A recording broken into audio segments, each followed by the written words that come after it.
ครับตกตลอดเลยคนต้องพร้อมเลยนะครับจะไม่พร้อมเลยแล้วก็จะเป็นมวยหญิงน้องฟิล์มหรือน้องมิ้นกับข้าวหอมน้องแป้งกับพยัคฆ์จิ๋วฟังมีตามมาหรือยัง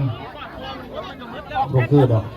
เดินกล้ามตีบนนี้นะเราไม่รายงานตัวเอาข้ามเลยข้ามดัชนีว่าฟังมีตามมาเป็น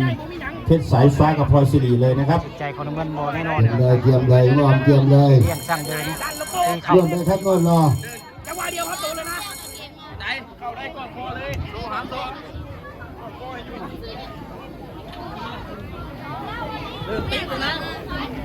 ยกสองงานบุญมาไฟมาด่างตะบนสามยกสองขึ้นแล้วพี่น้อง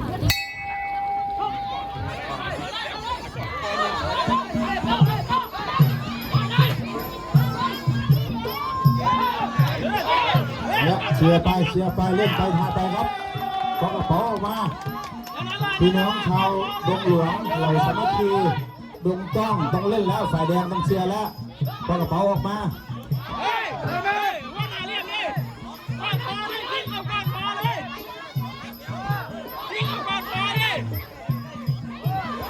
ไปเอา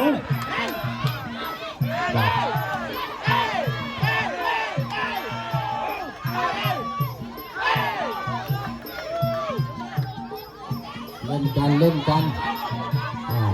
มีสองรองนะใครต่อใครคู่นี้ไม่แน่นะราคาดีๆต้องออกตัวบังไว้เสมอมา54มา32 53ต้องรองแล้วซื้อไปขายไปซื้อมาขายไป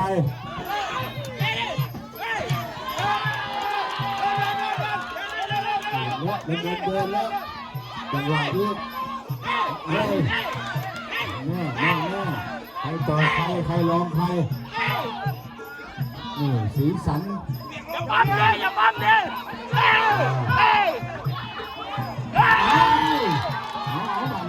เอาสองได้ยกสองนะ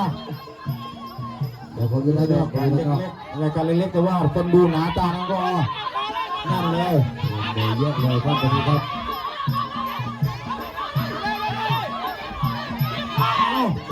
ว้าวโอ้ยตัวเล็กเลยดิ